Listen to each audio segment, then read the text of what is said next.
Okay, greetings, Patriots, Starseeds, Lightworkers, and of course our brave military. Welcome to 1776 United, and we are in a worldwide and extremely hot revolution down here in the central Philippines. My goodness, it's stroker material. It's hot. Anyways, Nitro have some questions to answer here. Nitro asked, how come the tellers don't have NDAs? That's a non-disclosure agreements. Well, Nitro, maybe because they haven't been told anything, right? They're just getting hearsay. But if they had significant information, I'm sure they would be doing up some kind of an NDA. Now, just remember, the bank tellers and anybody that's involved in the bank, right from the tellers right up to high executives, are not allowed to participate in this new revaluation because they are privy to information. They are not allowed to involve themselves, and that's one of the penalties, I guess, for being a banker stealing your money, that they're not going to be involved in this new transfer of wealth. If they try to bring anybody in, like by proxy through your friends and family, they'll also be busted as well. So they're being very closely watched. So Bonnie and Jewel Pink says can't find the NDA. Okay, I'm sorry, I put the wrong information in there. It's the TDA SA. So it's all in capital letters. TDA, then space it and then put SA, and that's on Telegram. Now that is a chat site that helps people work out their bills and everything that they may have, that a lot of people are having success with it that are on that channel, and they're chatting back and forth. So work yourself into them, ask a bunch of questions, and you will probably get the answers off that. Okay, now if that ain't working for you, then go to King John Smarty or Sonata, and I believe he's on Telegram or he's on Rumble. And I think his I don't know his real address on there. I think it might be called The Boss, but just look it up and ask him questions as well. He'd be happy to answer all your questions with this TDA that is happening out there. Now, Fillmore tried to pay his bills through, but was reversed. Now, I get it. You're maybe going to get that, but in the past, when I had talked to people about it, I says, well, just keep trying. Maybe move the, I don't really know much about this. All I'm trying to do, because I got no skin in the game on this one. All my bills are paid, and I don't have any. I live in a motorhome back in Canada, and the bills here I just pay them because they're so cheap, right? So, when I'm at my house in the Philippines, so I don't need to worry about the heavy electrical bills that people are paying $400, $500, $600 a month for. It's just retarded. And we got to stomp that out, and I'm trying to help people knock their bills off and go from there. Anyways, let's move on with my video today. Now, I would like to formally ask the President of the United States, President Trump, and of course Vice President J.D. Vance, and his team of that is very successfully bringing down the deep state to come up to Canada and help us up here with the deep state clowns that are infested into our society. We seem to be going further down the hole of poverty. I have, and along with thousands, if not millions of other Canadians, are asking for help inside Canada.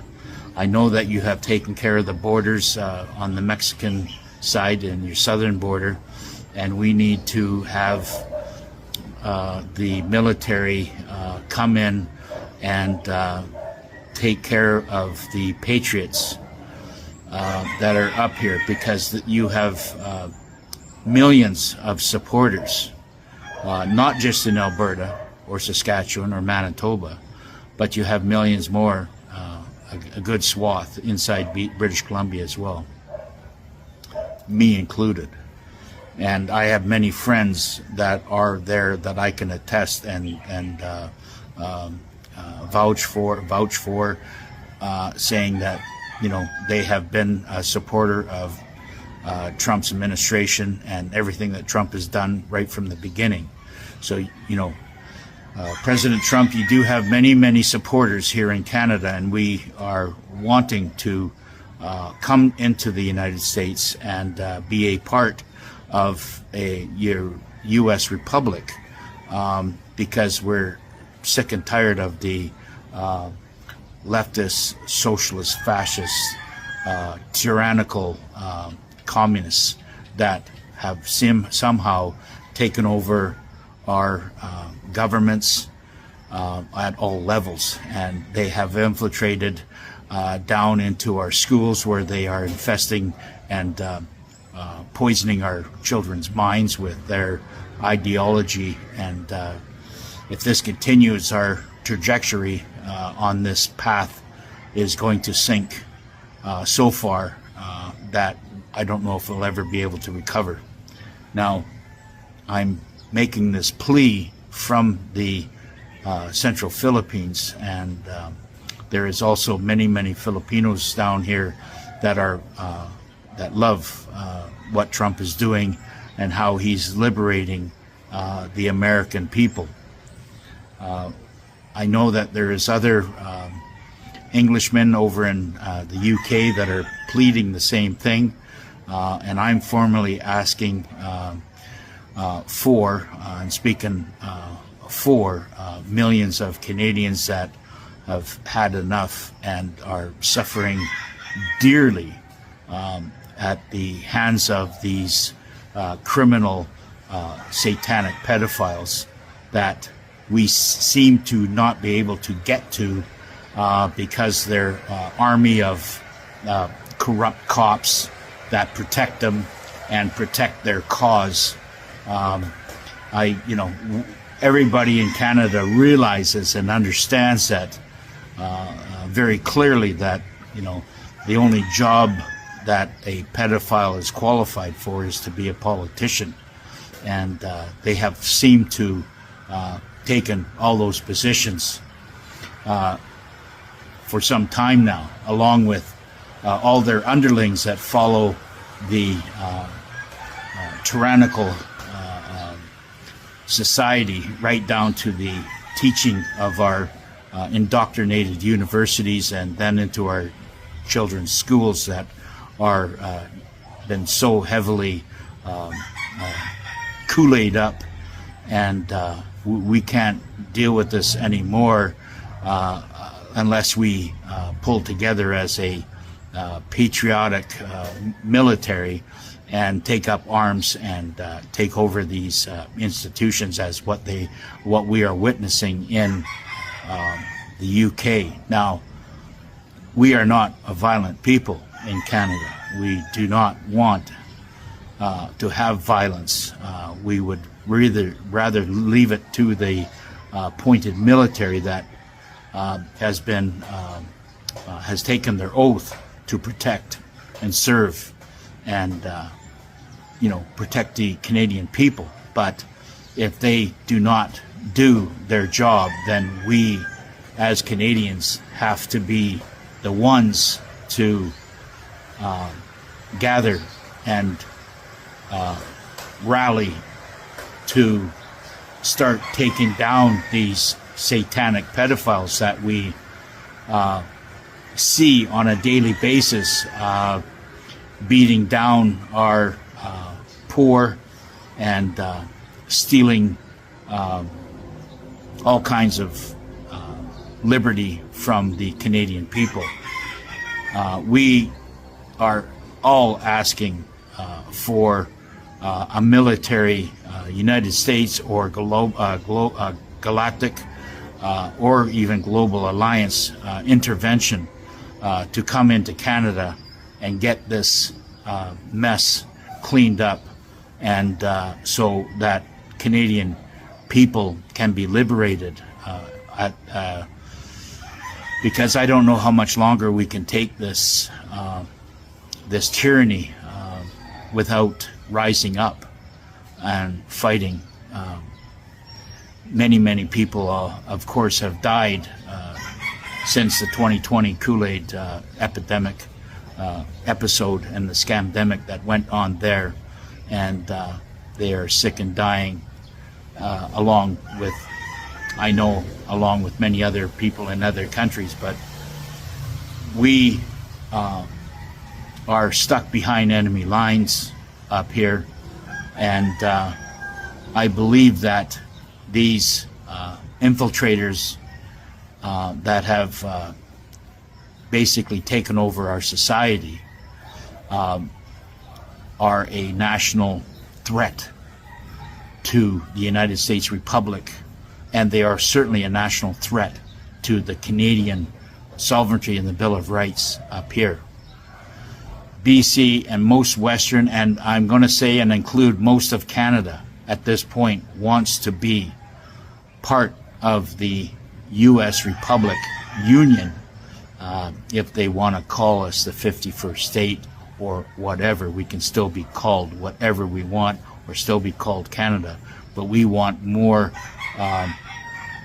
We're looking as citizens. We know that we have the power, but we don't want to use our power in force unless we absolutely have to, unless it does come down and we do get rejected, to have help come in or intervention come in from the United States Republic. And if that, we would like to know either way, so we know what course that we can take at this point, because this tyranny that's going on in Canada, throughout Canada, at every level, cannot be tolerated anymore. People here are about to rise up, and we will show it this time, September 15th, in Ottawa. They think they had a lot of people last time. This time, we're not going to be so polite.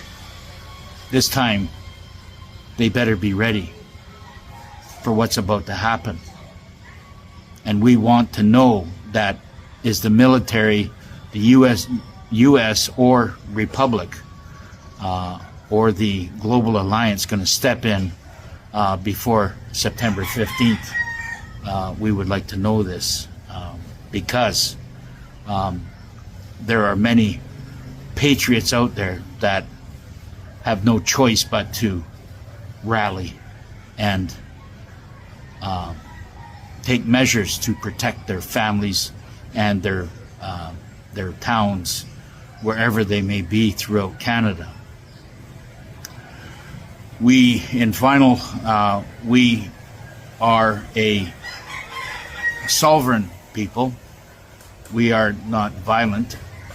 We want to continue our way of life and freedoms, but we have been, these freedoms have been compromised greatly.